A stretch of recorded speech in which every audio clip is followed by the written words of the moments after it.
Hello everyone, welcome to this video. और मेरा नाम है अमन त्रिवेदी और इस वीडियो सीरीज में हम पढ़ रहे हैं word power made easy which is being presented by जिला प्रशासन झुंझुनू और अन्ना फाउंडेशन की मदद से हम ये कोर्स को पढ़ पा रहे हैं। कोर्स का नाम है समर इंग्लिश लैंग्वेज फेस्टिवल।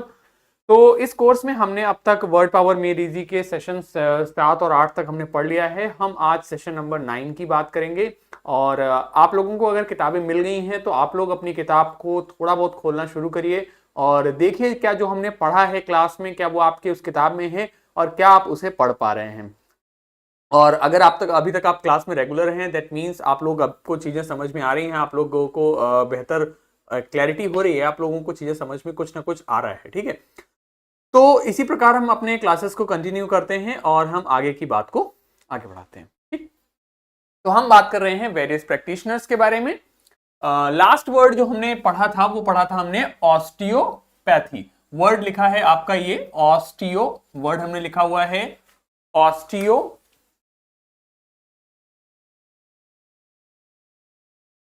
ठीक है, वर्ड हमने लिखा हुआ है ऑस्टियोपैथी। क्या लिखा हुआ है? ऑस्टियोपैथी। ठीक है, ऑस्टियोपैथी मैंने बताया था, ऑस्टियोन का मतलब हो जाता है बोन यानी कि हड्डी, और पैथोस का मतलब होता है सफरिंग।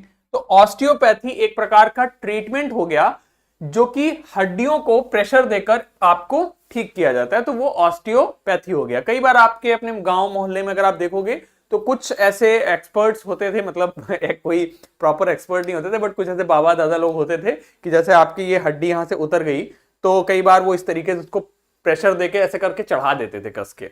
तो ये एक प्रकार की मेडिकल हीलिंग, एक प्रकार का तरीका है बोन्स को ठीक करने का। तो इसको कहते हैं ऑस्टियोपैथी। मतलब मेरे गांव वगैरह में ये होता था कि जैसे अगर किसी की उंगली यहां से उतर गई है, डिसलोकेट हो गई, तो वो इस तरीके से प्रेशर देते थे और फिर वो चढ़ा देते थे, सही कर देते थे। तो उसको कहते हैं ऑस्टियोपैथी। ठीक है, तो ऑस्टियोपैथी क्या है? The treatment of medical disorders through manipulation and massage of the skeleton and musculature. आप इसको इग्नोर करिए, कुल मिला के आपको मैंने बात समझा दी। ऑस्टियोपैथी वर्ड हमारा क्या है? ऑस्टियोपैथी। ऑस्टियोपैथी क्या है? हड्डियों को प्रेशर देकर ठीक करने का जो तरीका है, दैट इज कॉल्ड ऑस्टियोपैथी। और ऑस्टियोपैथिक क्या हो जाएगा आपका? एडजेक्टिव। ठीक, अब आगे बढ़ते हैं। यहां तक हमने पिछले वीडियो में ही पढ़ लिया था। वर्ड हमने पढ़ा है, ये भी हमने पढ़ा हुआ है पॉडिट्री। आगे हम नए वर्ड्स भी पढ़ेंगे, थोड़ा सा इनका इंट्रोडक्शन देते हैं। वर्ड हमारा आया पॉडिट्रिस्ट। पॉडिट्रिस्ट आईएसटी आप सभी को पता है, आईएसटी का मतलब होता है एक्सपर्ट। पॉडिट्री हो गया वन हु प्रैक्टिसेस पॉडिट्री। ठीक है, पॉडिट्री क्या लिखा हुआ है? ये पॉडिट्री। ठीक है, जब भी आपको ये उल्टा ई दिखेगा किताब में, इसका मतलब क्या है? वहां पर जो भी वाउल, जो भी स्वर प्रयोग हुआ है, उसके साउंड को हमें निकालना है। तो जैसे पी के बाद में लिखा है तो पॉ हो गया, डी फिर ए है तो यहां पर इसके मतलब ए हो जाएगा, पॉडिट्री हो जाएगा। पॉडस मतलब होता है फुट, IATREIA मतलब होता है मेडिकल हीलिंग, चिकित्सीय हील करना किसी चीज को। तो पॉडिट्री हो गया मेडिकल हीलिंग ऑफ फुट। तो पॉडिट्रिस्ट क्या हो गया? जो पैरों को ठीक करता है, पैरों में कोई प्रॉब्लम है, कुछ दिक्कत है, उसको जो ठीक करता है वो हो जाता है पॉडिट्रिस्ट। पॉडिट्री ये पूरी प्रैक्टिस हो गई और पॉडिट्रिक आपका एडजेक्टिव हो जाता है। ठीक है, आगे बढ़ते हैं। यहां तक के वर्ड हमने पिछले वीडियोस में अपने पढ़ रखे थे। अब आगे बढ़ते हैं। वर्ड आता है आपका ऑक्टोपस। ऑक्टोपस सभी लोग जानते हैं। ऑक्टोपस को हिंदी में भी ऑक्टोपस ही कहते हैं, शायद इसके लिए कोई हिंदी शब्द नहीं है। ऑक्टा, ऑक्टा जो शब्द है इसका अर्थ होता है 8। ऑक्टा, ऑक्टा जहां भी लगेगा उसका मतलब हो जाता है 8, 8। ठीक, तो ऑक्टोपस मतलब हो जाता है 8 पैर वाला। तो ऑक्टोपस इस प्रकार का जीव होता है जिसके 1 2 3 4 5 6 7 8, नहीं सॉरी, ये वाला तो हो गया था काउंट, 8 ये वाला। ठीक है, तो 1 2 3 4 5 6 7 8, तो इसके 8 पैर होते हैं, इसलिए इस समुद्री जीव को हम ऑक्टोपस कहते हैं। ठीक है, तो ऑक्टोपस क्या है? एक प्रकार का समुद्री जीव है जो ओशन यानी समुद्र में पाया जाता है और इसके 8 पैर होते हैं, इसलिए इसे हम क्या कहते हैं? ऑक्टोपस कहते हैं। ठीक, तो ऑक्टोपस समझ में आ गया सभी को? What is octopus? 8 पैर वाला समुद्री जीव जो होता है ये, इसे हम ऑक्टोपस कहते हैं। ओके, क्लियर सभी को? बात समझ में आ गई? ठीक है, इसी प्रकार दूसरा हमारा वन्य जीव, ये भी आपका इसी प्रकार का जीव है, इसका नाम वर्ड है प्लेटिपस। तो पस मतलब फुट हो गया, पैर हो गया, और प्लेटस, प्लेटिस का मतलब हो जाता है फ्लैट यानी ब्रॉड, यानी कि जो एकदम फ्लैट हो, तो इसको कहते हैं प्लेटिपस। इस प्रकार का जीव होता है। अगर आप इसके पैर देखोगे तो एकदम फ्लैट हैं आपके, तो इसलिए इसको हम कहते हैं प्लेटिपस। ठीक, तो ऑक्टोपस हो गया ये आपका, प्लेटिपस हो गया ये। तो ऑक्टोपस 8 पैर होते हैं, इसलिए ऑक्टा मतलब 8, प्लेटिस मतलब फ्लैट, तो प्लेटिपस हो गया आपका ये जानवर। इसको हिंदी में क्या कहते हैं, मुझे इसका हिंदी शब्द नहीं पता। ठीक है, क्योंकि कई बार कई चीजों के नाम हिंदी में नहीं होते। ऑक्टोपस का हिंदी में कोई नाम नहीं है। पोडियम मैंने आपको बताया था, पॉड मतलब फुट, और ईएम अगर किसी में लग रहा है, ध्यान दीजिए, ये आपने पोडियम मैंने आपको पहले भी बताया था। जैसे मान लीजिए आपकी क्लास वगैरह होती है, तो आप देखते हो इस तरीके से यहाँ पे एक मेज सी लगी रहती है, उस पर खड़े होकर बोलते हैं, या कई बार प्रधानमंत्री या कोई भी नेता या कोई भी अधिकारी वगैरह जब स्पीच देते हैं, तो एक पोडियम रहता है जिसके ऊपर खड़े होकर आप स्पीच देते हैं। तो पोडियम क्या है, इस प्रकार का जो ये होता है, इसे पोडियम कहते हैं। पॉड, पॉड मतलब फुट, ईएम मतलब प्लेस, तो जहां पे पैर रखे जा सके उसे कहते हैं पोडियम। ठीक है, तो ध्यान दीजिए, अगर किसी शब्द के अंत में IUM लगा है तो उसका मतलब हो जाता है प्लेस, अर्थात जगह।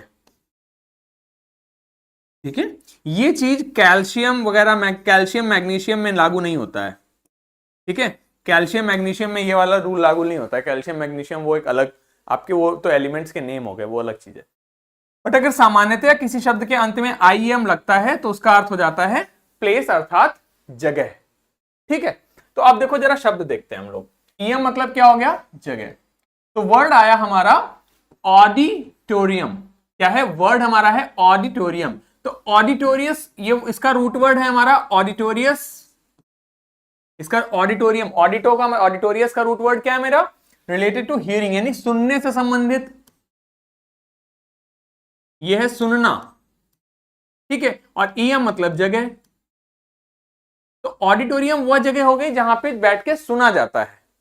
ठीक, अब क्या सुना जाता है, तो जैसे इस प्रकार का हॉल होता है, यहां पर मान लीजिए कोई नाटक हो रहा है, या किसी भी एक्टर की परफॉर्मेंस हो रही है, किसी कॉमेडियन की परफॉर्मेंस हो रही है, तो इतने सारे लोग बैठकर सुन रहे हैं। या हम लोग फिल्म देखने जाते हैं, तो पिक्चर हॉल होता है बहुत बड़ा सा, उसमें सामने पर्दे पर पिक्चर चल रही होती है, सब बैठे होते हैं, तो वो भी क्या है, एक ऑडिटोरियम है, क्योंकि हम सब सुन रहे हैं, देख रहे हैं, तो उसे ऑडिटोरियम कह देते हैं। या आपके स्कूल में भी जो सभागार है, तो वो तो एक असेंबली हॉल हो गया, लेकिन इसके अलावा भी कई बार एक ऑडिटोरियम होता है जहां पर कोई नाटक होना है स्कूल का, या स्कूल में किसी प्रकार का रंगमंच होना है, नाटक होना है, किसी का नृत्य होना है, कोई परफॉर्मेंस होनी है, किसी को कॉमेडी करना है। मान लीजिए मैं आपको स्कूल में कल को पढ़ाने आऊं, या मान लीजिए आपके स्कूल का कोई आयोजन होता है जहां पे मैं पढ़ाने आ रहा हूं, तो मान लीजिए स्कूल ऐसी व्यवस्था की जाती है कि कई सारे स्कूलों के बच्चे एक जगह पर आके बैठेंगे, तो फिर क्लास में तो नहीं पढ़ा पाएंगे, क्लास में बहुत सारे बच्चे हो जाएंगे, तो ऑडिटोरियम में हम पढ़ाएंगे। क्योंकि ऑडिटोरियम क्या होता है,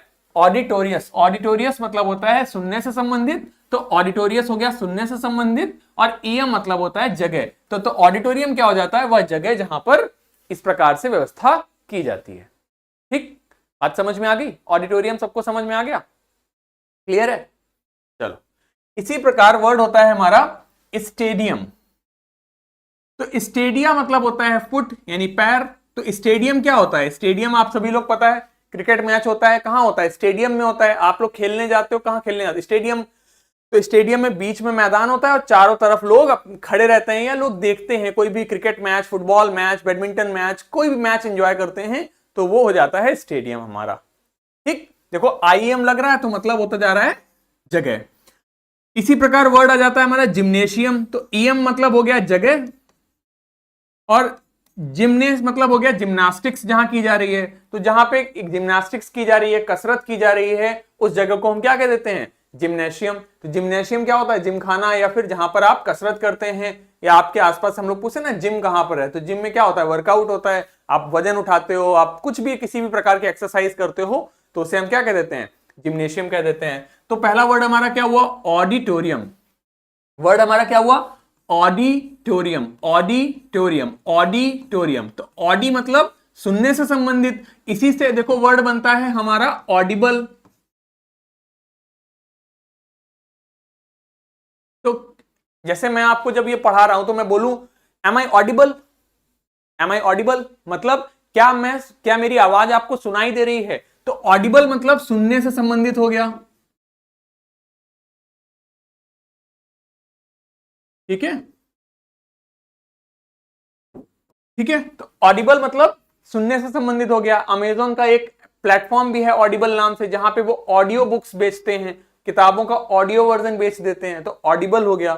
समझ आया? तो ऑडिबल, एम आई ऑडिबल मतलब आपको क्या सुनाई दे रहा है कि नहीं दे रहा, तो ऑडिबल वहां से आया। और वहीं से ऑडी, फिर हमने ईएम लगा दिया तो ऑडिटोरियम बन गया, मतलब वह जगह जहां पर कोई भी परफॉर्मेंस वगैरह देखी जाती है, इस प्रकार का हॉल।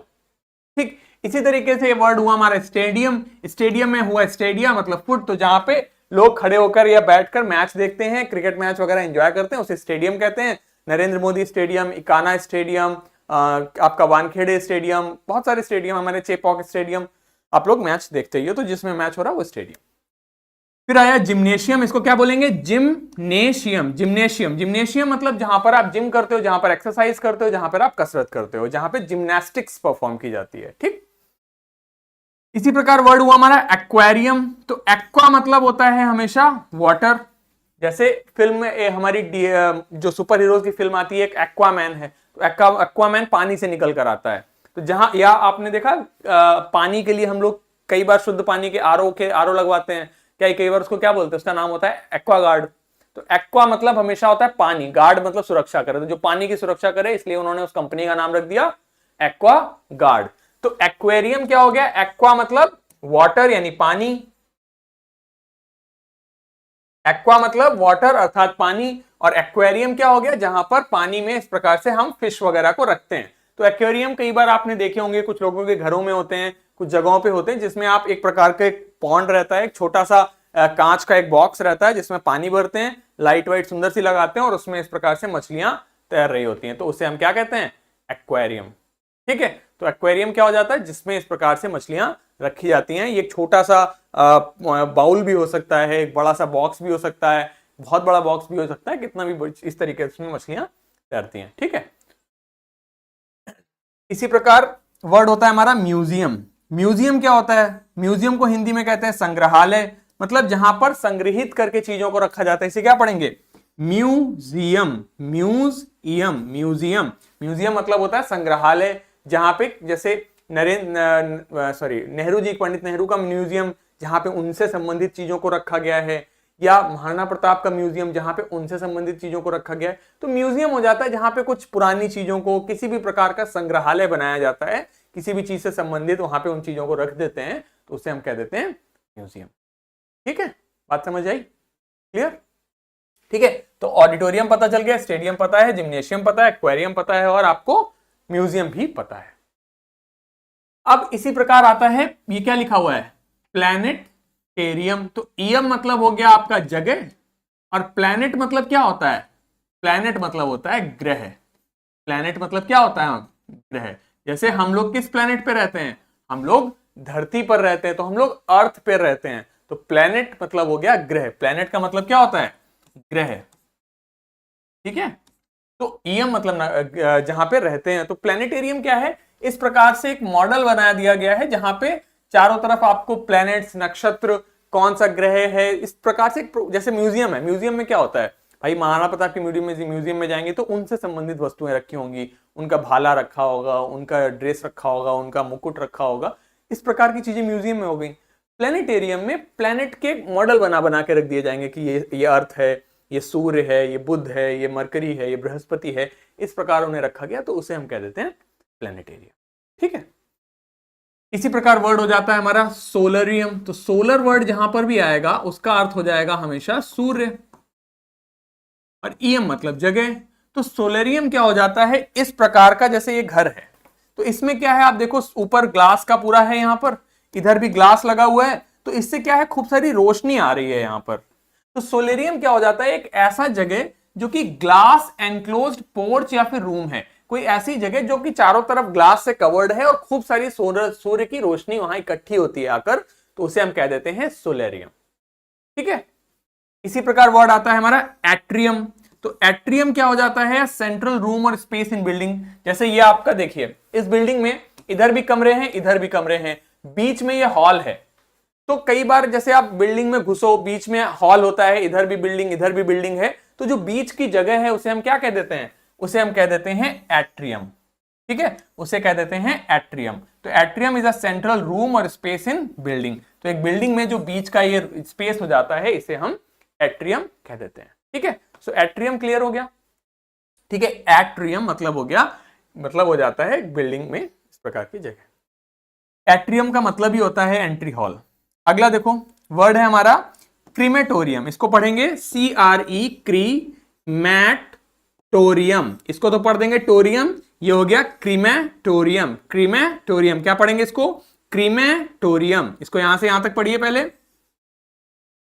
देखिए, इसको पढ़ने के लिए आप यहां से यहां तक पढ़िए पहले। Crematorium, crematorium, crematorium.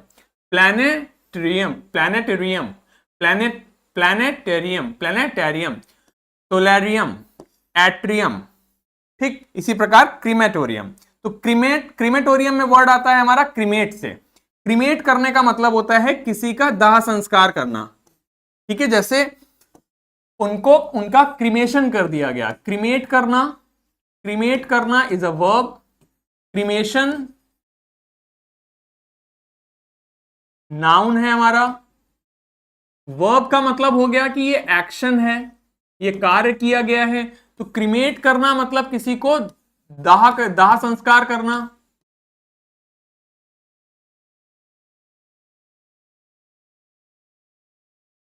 ठीक है, और क्रीमेशन हो गया आपका दाह संस्कार।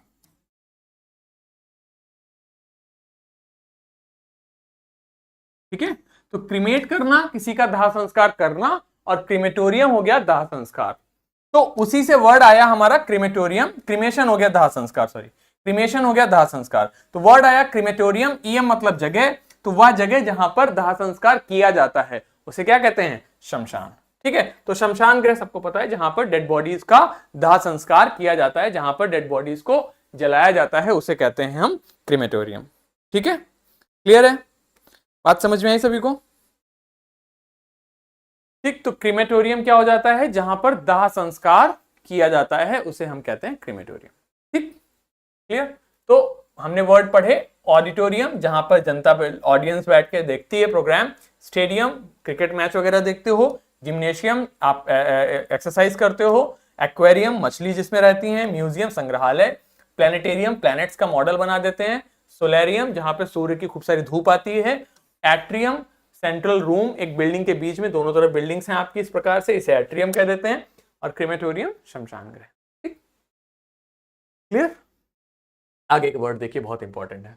देखो ये क्या लिखा हुआ है, इसे पढ़िए। कायरोप्रैक्टिक। क्या लिखा है?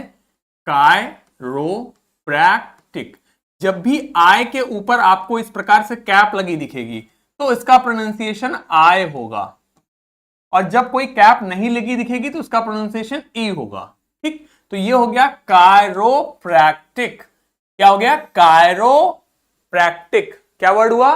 कायरोप्रैक्टिक। शब्द क्या बनता है हमारा? ये शब्द बनता है कायरोप्रैक्टिक।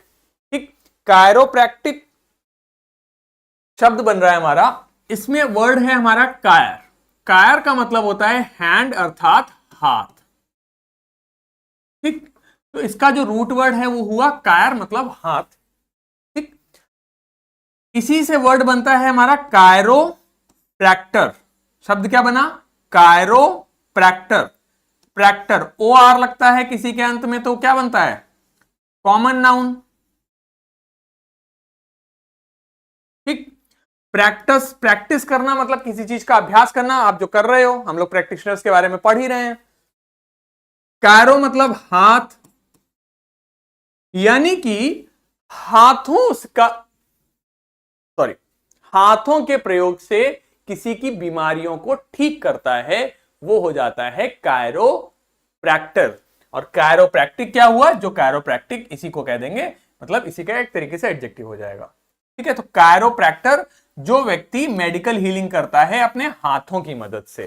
ठीक, जैसे आपने कई बार इस प्रकार के वीडियोस फेसबुक वगैरह पर देखे होंगे, जिसमें एक व्यक्ति आता है और आपके हाथ में यहां पर ऐसे करता है, यहां ऐसे करता है, ये ऐसे करता है और उसका दर्द ठीक हो जाता है अचानक से। या पीठ में ऐसे हाथ से धक्का देता है, यहां धक्का देता है, वहां धक्का देता है और कुछ करता है, अचानक से ठीक हो जाता है। तो ये क्या होते हैं, इन्हें कहते हैं कायरोप्रैक्टर।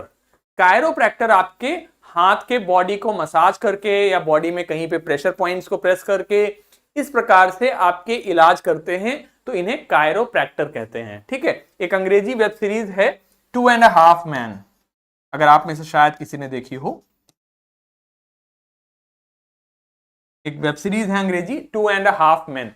2.5 मैन में जो उसका मुख्य प्रोटैगनिस्ट है, मुख्य पात्र है आपका चार्ली, उसका भाई एलन जो होता है वो कायरोप्रैक्टर ही होता है। तो कायरोप्रैक्टर बेसिकली क्या है, ये क्या करते हैं, इंसान का, किसी भी व्यक्ति का उसको हाथ के थ्रू, यानी कि हाथों का प्रयोग करके यहां दबा देंगे, वहां दबा देंगे, ऐसे कर देंगे, वैसे कर देंगे और उसका इलाज कर देते हैं। आपके कहीं भी दर्द है उसको निकाल देते हैं। या आप ऐसे समझ लो कि अपने गांव में कई बार इस प्रकार की चीजें होती हैं कि नाभि का जो कहते हैं ना कि नाभि का उसका वो हट गया है, अलग अलग शब्द होते हैं इस चीज के लिए अपने हर जगह, तो उसको वो ठीक कर देते हैं प्रेशर वगैरह देके, तो वो भी कायरोप्रैक्टिक है। ठीक है, वो भी कायरोप्रैक्टिस है, कायरोप्रैक्टर है। ठीक है, तो कायरोप्रैक्टर समझ आ गया। अब ये चीजें क्या हैं, विदेशों में इन चीजों के लिए प्रॉपर प्रैक्टिस होती हैं, प्रॉपर लाइसेंस होते हैं, प्रॉपरली लोग तरीकों से वर्ड ये सब चीजें प्रैक्टिस करते हैं।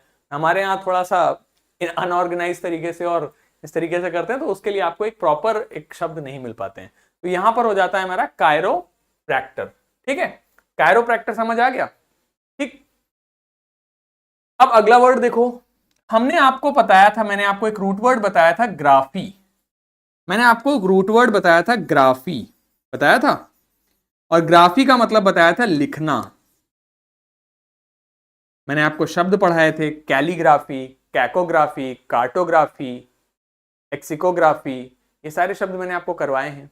कैलीग्राफी अच्छी हैंडराइटिंग, कैकोग्राफी खराब हैंडराइटिंग, कार्टोग्राफी जो मैप लिखता है, लेक्सिकोग्राफर जो डिक्शनरी कंपाइल करता है, पढ़ाए थे सारे।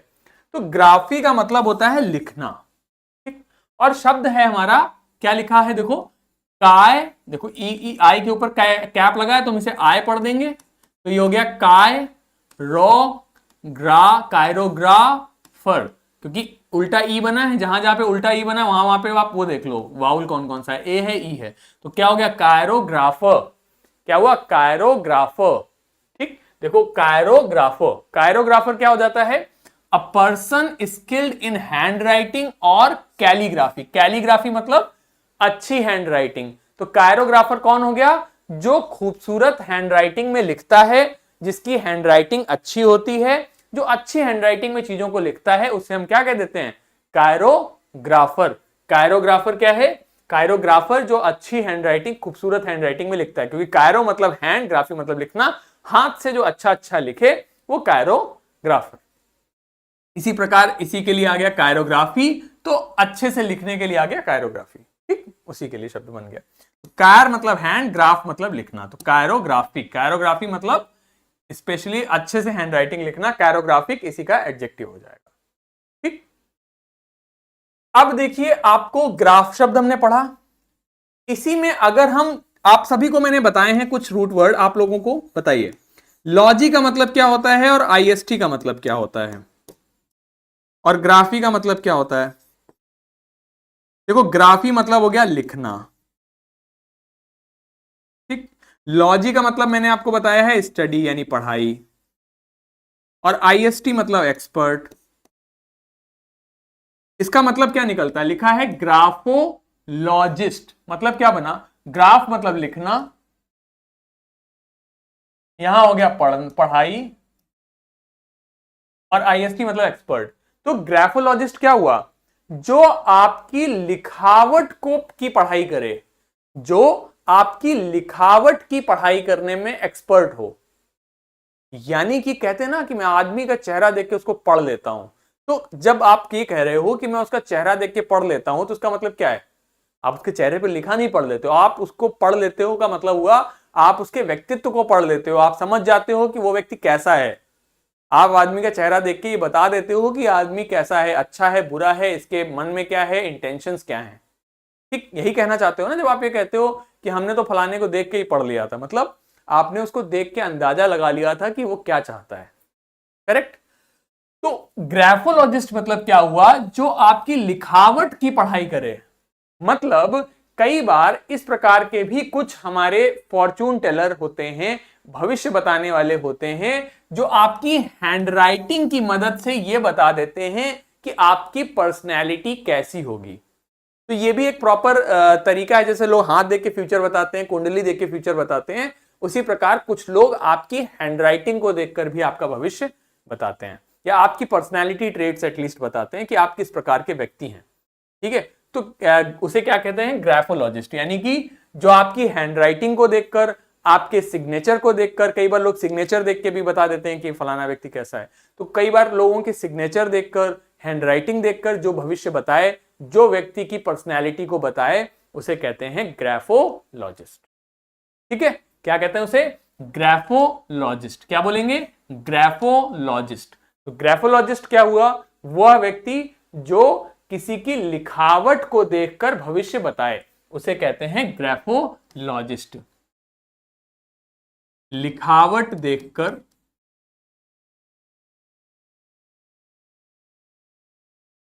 भविष्य बताने वाला।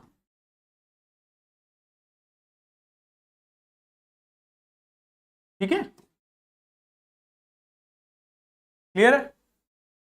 ठीक, अगला देखिए, अगला वर्ड है हमारा न्यूमरोलॉजिस्ट। अब आपको पता है आईएसटी मतलब एक्सपर्ट, लॉजी मतलब स्टडी, और न्यूमरो मतलब क्या होता है सर, न्यूमरो मतलब होता है भूमरो भूमरो श्याम रंग भूमरो। नहीं, ये रिफ्यूजी फिल्म में गाना गाया था शायद करीना कपूर ने, वो नहीं होता है। न्यूमरो मतलब हो जाता है आपका नंबर। इससे ज्यादा मैंने अगर गा दिया ना तो यूट्यूब स्ट्राइक कर देगा इस वीडियो को, इस वीडियो में फलाना गाना गाया गया है, क्या पता इतने में भी कर दे। न्यूमरो मतलब होता है नंबर यानी संख्या। ठीक है, आपको पता है, अगर मैंने ज्यादा गाना गा दिया तो यूट्यूब इस वीडियो पे स्ट्राइक डाल देगा कि आपने फलाने व्यक्ति का कॉपीराइट कंटेंट यूज किया है। तो न्यूमरो मतलब हो गया संख्या, और लॉजी मतलब पढ़ाई, और आईएसटी मतलब एक्सपर्ट। तो न्यूमरोलॉजिस्ट क्या होते हैं, ये आपकी डेट ऑफ बर्थ, आपके बर्थ ईयर, जैसे आपने बताया कि सर मेरी डेट ऑफ बर्थ है 2 फरवरी और 2007, तो न्यूमरोलॉजिस्ट क्या करेगा, अच्छा 2 2 2 4 हो गया, 2 2 4 2 6 और 6 4 10, 2 2 4 2 6 और 6 7 हो जाता है 13 आपका, 10 का 4 में लिख रहा था। तो अब वो कहेगा 13 13 मतलब 3 + 1 हो गया आपका 4, 4 मतलब हो जाता है आपका, तो अब कहेगा चौथा ग्रह कौन सा है, मुझे नहीं पता, जो भी है, तो वो उसके हिसाब से फिर आपकी पर्सनैलिटी बताने लगेगा, आप किस प्रकार के व्यक्ति हो ये बताने लगेगा, तो उसे कहते हैं आपका न्यूमरोलॉजिस्ट। ठीक है, तो इस प्रकार की प्रैक्टिस को कह देंगे न्यूमरोलॉजी। न्यूमरोलॉजी जो इस चीज को प्रैक्टिस कर रहा है वो न्यूमरोलॉजी हो गई इसकी प्रैक्टिस, और जो व्यक्ति ये करता है उसे क्या कहते हैं, न्यूमरोलॉजिस्ट। ठीक है, तो न्यूमरोलॉजिस्ट क्या हुआ, संख्याओं की मदद से भविष्य बताने वाला। ठीक है, तो न्यूमरोलॉजिस्ट क्या हुआ, संख्याओं की मदद से भविष्य बताने वाला।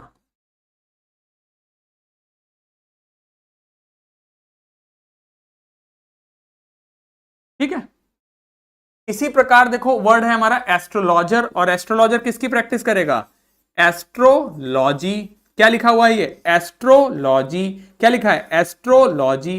क्या पढ़ेंगे इसे, एस्ट्रोलॉजर।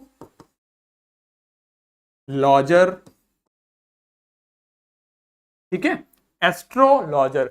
एस्ट्रोलॉजर का मतलब क्या हुआ, एस्ट्रो। एस्ट्रो का मतलब हो जाता है नक्षत्र, ग्रह, जो आपके एस्ट्रो मतलब हो गया जो भी चीजें, जो भी ग्रह वगैरह आसमान में तैर रहे हैं। तो एस्ट्रोलॉजर क्या हुआ, जो भविष्य बताता है ग्रहों की स्थिति देखकर। ठीक है, तो जो एस्ट्रोलॉजर को हम हिंदी में कह देते हैं ज्योतिष शास्त्री। ज्योतिष शास्त्री। तो एस्ट्रो मतलब हो गया ग्रह, लॉजी मतलब स्टडी, और ईयर मतलब करने वाला। तो एस्ट्रोलॉजर हो गया जो ग्रहों की पढ़ाई करता है और फिर बताता है कि आपके ऊपर शनि भारी है, कि मंगल भारी है, कि बृहस्पति भारी है, कि शनि की महादशा चल रही है, कि राहु भारी है, कि केतु भारी है, उसे कहते हैं एस्ट्रोलॉजर। ठीक है, समझ आया? एस्ट्रोलॉजर क्या है? एस्ट्रो मतलब भविष्य बताने, एस्ट्रो मतलब आपकी ग्रह, लॉजर मतलब स्टडी। तो एस्ट्रोलॉजर हो गया वह व्यक्ति जो भविष्य बताता है, किसको देखकर? ग्रहों वगैरह को देखकर, ज्योतिष शास्त्री। ठीक, इसी से वर्ड, अगला वर्ड बहुत इंपॉर्टेंट है और यह आज की तारीख के हिसाब से बहुत ज्यादा इंपॉर्टेंट है। यह तुमको आज की तारीख में टीवी पे चारों तरफ आपको यही दिख रहे हैं, अखबार में, चौक चौराहों पे, हर जगह आपको आजकल ये दिख रहे हैं। क्या है ये? पढ़िए जरा वर्ड, इसको क्या पढ़ेंगे? देखिए क्या लिखा हुआ है, PSEPHOLOGIST। तो सर इसमें से हमको इतने का प्रोनाउंसिएशन आता है, इतने को क्या बोलते हैं? लॉजिस्ट। क्या बोलते हैं बच्चों इसको? लॉजिस्ट। अच्छा, इसको क्या कह देंगे सर? इसको कह देंगे सर फो, है ना? तो अभी क्या हो गया? फोलॉजिस्ट। इसको क्या पढ़ेंगे बच्चों? देखिए PSE, PS जब भी आता है तो कभी भी इस P को प्रोनाउंस नहीं करते हैं।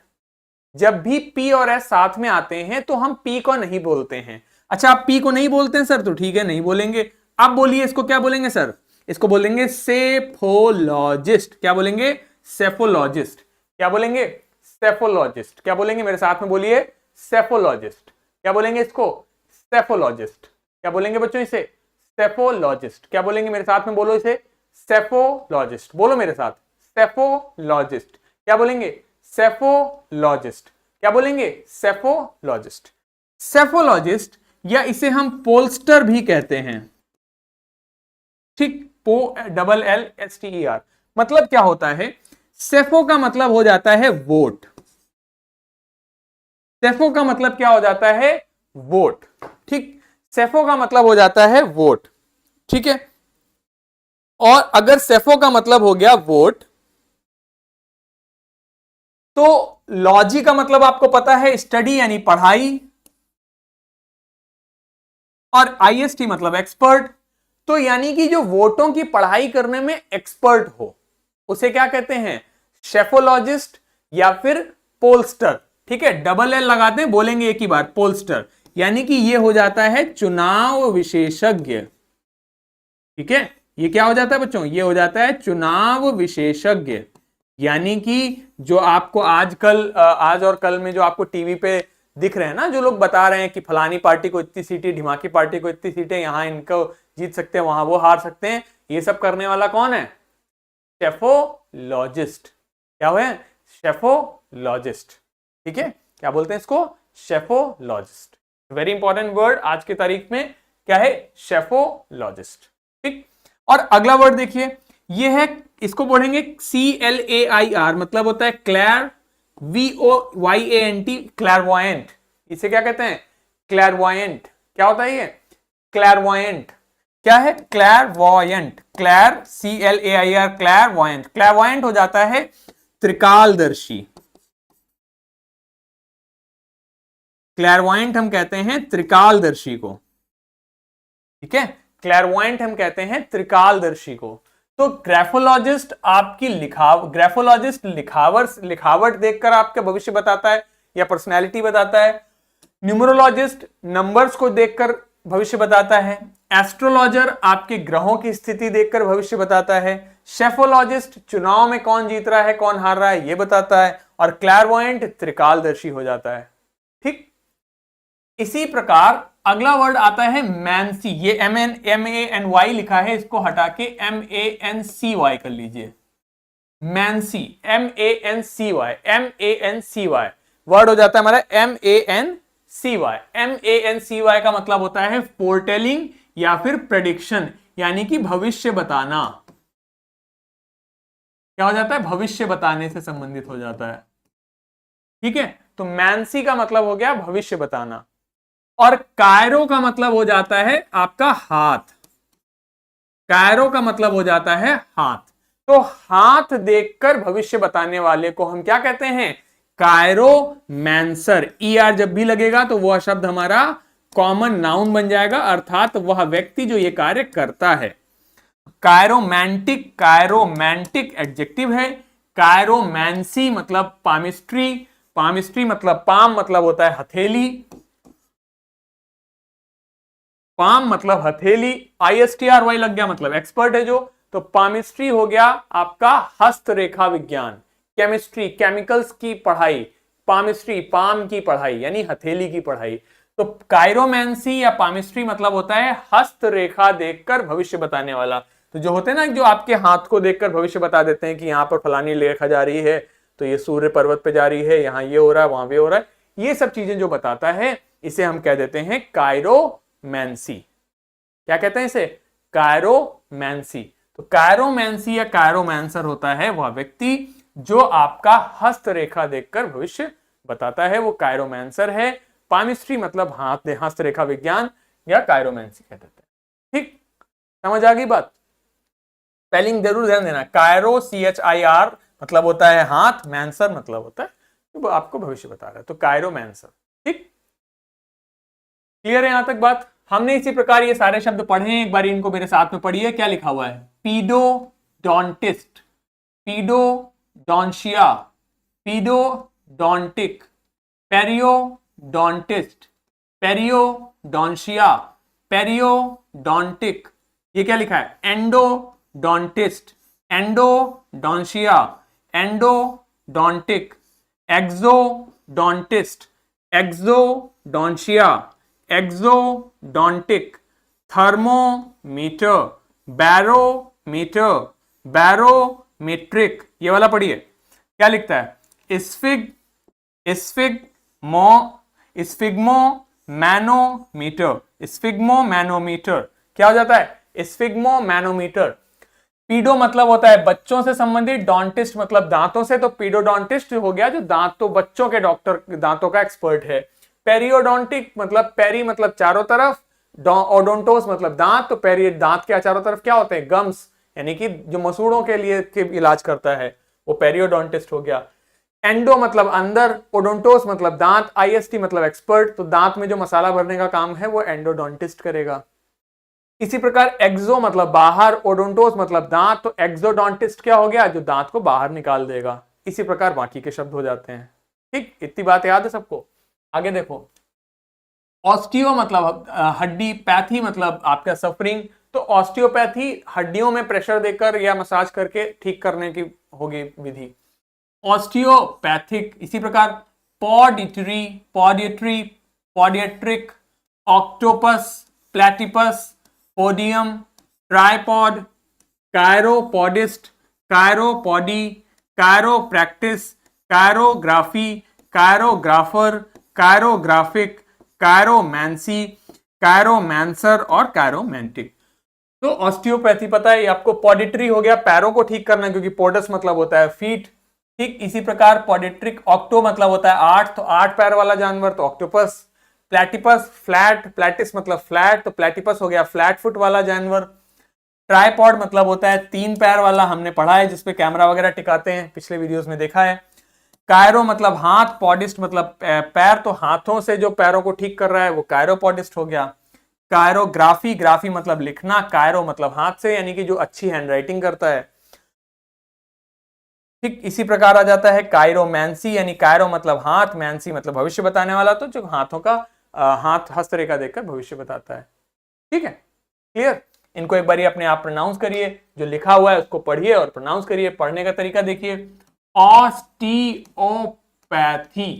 Osteopathic, paediatry, podiatric, octopus, platypus, podium, tripod, chiropodist, chiropody, chiropractic, chirography, chirography grapher, chirographer graphic, chiromancy, chiromancer, chiromantic. है ना? ठीक है, थोड़ा थोड़ा खुद से करिए इन चीजों को तो आपको ज्यादा सीख पाएंगे। चलिए अब एक बारी रीडिंग का काम करते हैं, then we will wind up this session. एक बारी इसको मैं हट जा रहा हूं, आप वीडियो को पॉज कर लीजिए और खुद से एक बार पढ़ लीजिए, फिर हम इसको शुरू करते हैं। चल, क्या लिखता है? In 1958 in Ranchi, my name is Parimal Ghosh. कल के वीडियो में पढ़ा था हमने, पिछले वीडियो में हमने पढ़ा था कि एक जगह पे विपिन जी गए हैं, वहां पे एक व्यक्ति उनको पीछे से नॉक करता है और उनसे स्माइल करके मिलता है। तो उसने बोला कि इन 1958 में रांची में मेरा नाम परिमल घोष है। इन्होंने कहा रांची। नाउ बिपिन बाबू रियलाइज्ड, क्या पढ़ेंगे इसको, रियलाइज्ड, बिपिन बाबू ने रियलाइज किया that it was not he but this man who was making a mistake। यानी कि अब बिपिन बाबू ने रियलाइज किया कि इट वॉज नॉट हिम, ये वो उनकी गलती नहीं थी, ये वो आदमी है जो गलती कर रहा है। Bipin Babu had never been to Ranchi, Bipin Babu कभी रांची गए ही नहीं। He had been at the point of going several times, यानी कि कई बार ऐसा हुआ कि वो जाने वाले थे, बट लेकिन नेवर कभी नहीं, मेड इट कभी पहुंच जा नहीं पाए। He smiled and said, Do you know who I am?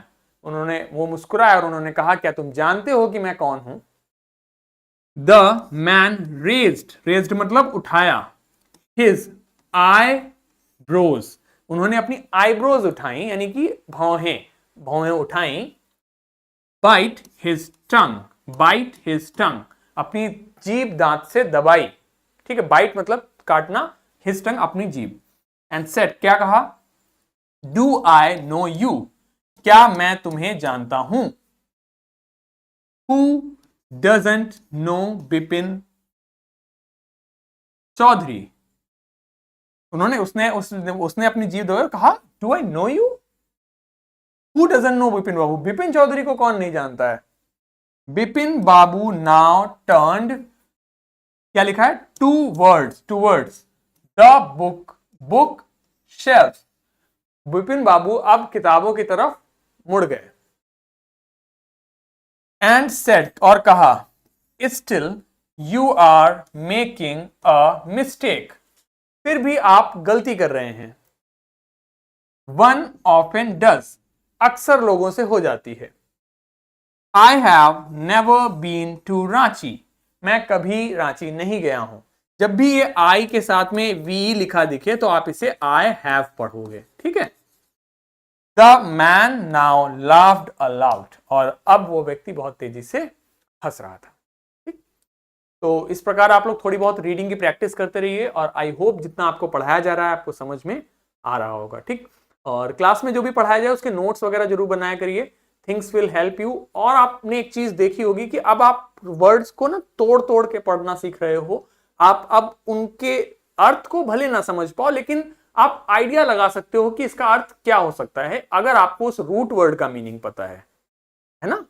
जैसे मान लीजिए मैंने आपको क्रेसी का वर्ड बता दी, क्रेसी का अर्थ बता दिया, तो अब वो किसी भी प्रकार की क्रेसी बोले आप उसका अर्थ बता दोगे ना, समझ जाओगे कि अच्छा मैंने लिखा थियोक्रेसी, अब आप समझ जाओगे क्रेसी का मतलब शासन है, तो ये किसी प्रकार के शासन की बात कर रहा है।